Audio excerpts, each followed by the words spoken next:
director. Diba? So, we're happy that you're all here. Thank you. And we're happy you're here as well, Miss Gloria. Now, let's continue on with our questions. Now, let's call in G. Trilliana of Malaya. Good afternoon. Good evening na pala. Yes. Good evening. This is for Mr. Brian. You posted about this, and I just really want to know how it feels to be in the same league as Aquaman and Wildcat. You are going to be treated by the same company. Hello. Actually, isa lang lagi natatandaan ko na laging paulit-ulit sinasabi sa akin ng boss ko. You have to work hard, you have to work smart, and make sure that you always do good because it's about the gift of grace. Ano, pag hindi binigay sa'yo, hindi binigay sa'yo. Tama? Kahit gaano ka kasipag, kahit gaano ka katalino, kahit gaano ka kabait, pag hindi binigay sa'yo, binigay sa'yo. And I think Warner is a blessing to Mallari, to all of us that is involved in this field. Yung pakiramdam po namin, actually, simula po nung umpisa kaming nag-present kay Sir Rico, talaga pong kabado kami up to the last minute because we really have to work out every detail para po maisakatuparan yung partnership namin with Warner Brothers. And you know how sensitive and of course international standard ng Warner Brothers to even put their logos on all of our materials ay talagang siyempre sensitibo sila dyan. That's why talagang ang dami namin pinagdaanan legal na bagay. But currently, I'm really overjoyed na talagang natapos namin at sa wakas talagang ma-partner dito sa Mallari because actually the film also deserves the brand of Warner Brothers. Congratulations. Of course, for Mallari himself, how did it feel when you saw the poster or the image beside Wonka and Aquaman? How was it? More than the Wonka Aquaman, when I saw the logo of Warner Brothers in sa opening credits, I was like, pwede pala, posible pala. So I'm really ecstatic, to be given this chance to showcase Philippine cinema and have Warner Brothers as a partner, not just here, but to be shown abroad.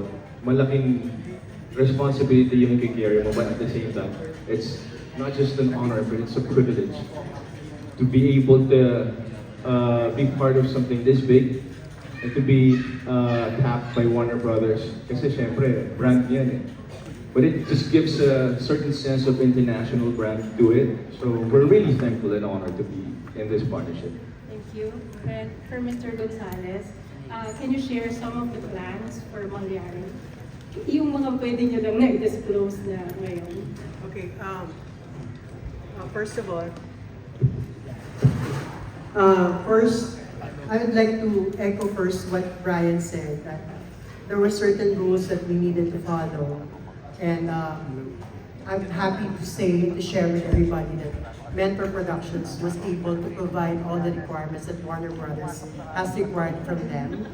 And as Ms. Gloria just said, it's not just a good movie, it's really a very good movie. So I'm very happy to be part as instrumental in making Warner Bros. Release this movie. For now, it's a theatrical distribution first in the Philippines, and hopefully I'll be going to Cine Asia, and hopefully I'll be able to pitch this movie to our colleagues at least for the Asian region, and eventually some other territories that Warner Bros. Is releasing a movie. So we'll go from here.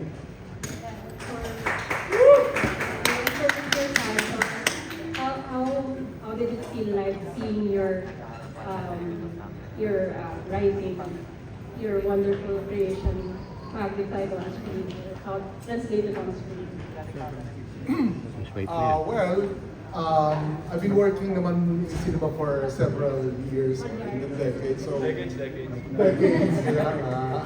I've seen Piolo in Atlanta. So, So yes, but it's a different thrill because as you can see with the industry, when things got tough, COVID and everything, and they basically shut down, people started becoming afraid to produce riskier, more creative, more daring films. And then here comes Mentor and tells us, pwede nyo gawin yan. What? Sabi namin, pwede ba nyo gawin? Yes, you can do that. Sabi namin, mahirap to. There are 3 stories in one and the demands are different and difficult. And frankly, I'd like to believe, modesty aside, na pang world class siya. Pero baka hindi kaya ng bulsa ng Pinoy. But Brian said, we'll do it, we'll risk it all para mabigay ang something that Filipinos can be proud of, that we are brave enough to bring outside. So that's a different thrill. To see something in the big screen na I can show the world, or we can all show the world and say that, hey, like Piolo said, this is Philippine cinema. And if you give us the chance, we'll do it. And thankfully, Warner gave us the chance naman. Thank you. Thank you, G. Now, let's move on to Natalie Tomada of Philippine Star.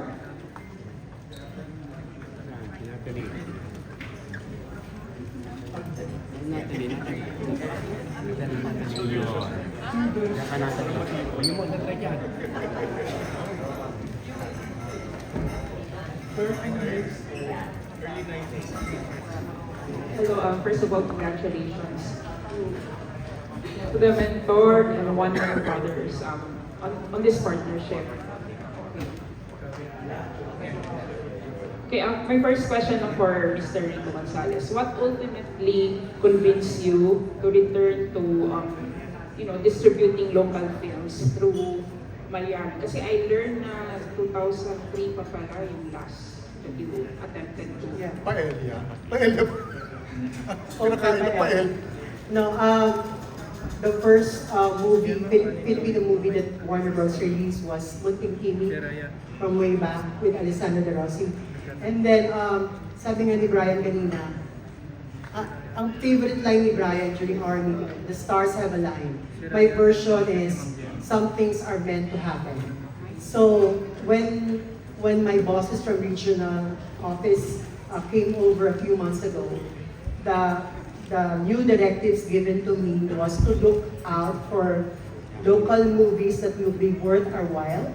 And then a week after, like somehow he read that conversation between me and my boss, Sir Enrico, whom I know from my days in Star Cinema and ABS-CBN, called me up, asked me if Warner Brothers is open to the idea of distributing a local film. And then I told him, para namang narinig mo yung usapan namin. So, we set up a meeting, they pitched the project. I knew about the project, it was announced a few months back, like as early as May. I knew it was a Piolo project based on the first documented serial race killer in the country. So I was aware of it, and then when it was pitched to me, I got more interested. But I told Brian that we have several requirements before we agree to anything. And the last one was to watch the film. So I was able to view the movie, and really, really, really good. I'm happy with the performances of the cast. And you've seen nothing like this. This is a different horror movie. Mahirap magbuhat ng sariling bako, di ba? But Warner Brothers will not put our logo, our stamp of approval to a movie that is not worth it. Sabi nga sa akin, should be worth our while. And this is definitely more than worth our while.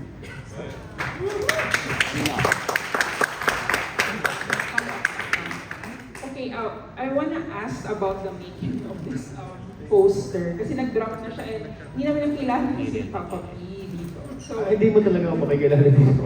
Oo. Ako hindi mo nakilala. So, can you just share na lang how was the making of?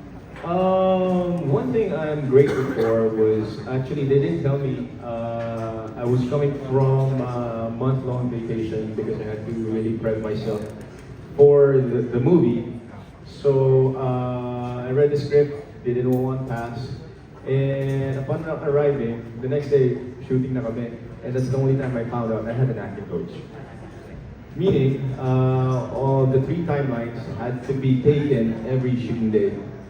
So, very specific. My director was very specific. He knew what he wanted, and he would tell my acting coach, Tita Angie Castells, in every scene, before every scene, we'd study it, we'd backtrack, and we'd, meron kaming acto for each character. So it was really hard, but it was a blessing because we shot it parang, not naman dire-diretso, but at that time, because of course we were pressed for deadline.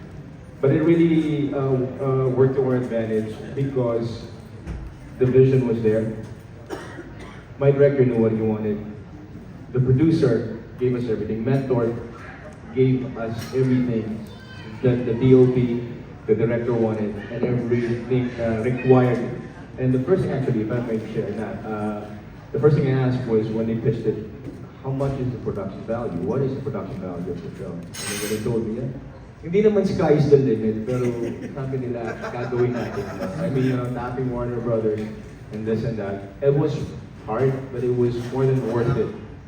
Kasi, as an artista, ang sarap gumawa ng ganitong pelikula na kailangan, kung ano man yung kailangan, ibibigay. So, you'll be proud of it.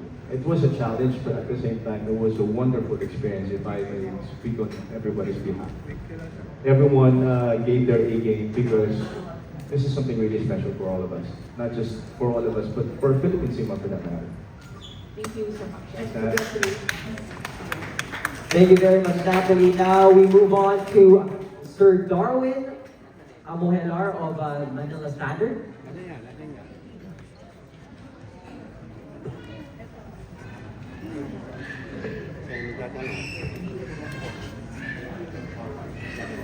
Hi, sir. I just want to ask, how long is the partnership between the two companies? And is the partnership only covers distribution or it also covers co-production in the future? Actually, currently is theatrical release of Mallari distribution here in the Philippines. Yun yung current pinag-usapan namin with Warner. So that's our current agreement. But of course, we would like to explore kasi we know that Warner Brothers can also do wonders to Philippine cinema. Not just siguro for Mentor, but basically this will open a gateway, an opportunity also sa Philippine cinema. And kami naman, we're talking with Nico, we're talking with Derek, kasi definitely we have a lot of aligned projects also. And currently, syempre kami, kung mag-release kami sa susunod theatrical, and doon na namin pa-release pa rin sa number one distributor in the Philippines, Warner Brothers. And of course, nangangarap kami at nangangarap na hopefully, sana nga, dumating ang panahon na dati, ito nga ang partnership, pangarap lang, nagkatotoo din, di ba? Ano pa kaya pangarapin din natin, subukan natin, baka along the way, baka pwede, posible ang co-production. All right. I think we have one more question from Sir Darwin. Is this exclusive or for Warner Brothers? Are you planning to partner with other movie outfits? We're definitely open to other possibilities of distributing Filipino movies from other producers, but for now, this is a first and exclusive partnership with Mentor for this first film. Exciting, no? Talaga namang groundbreaking talaga. So we're excited for this partnership and how it will move forward. Now, can we hear from Ms. Grace Diaz of Metro Style?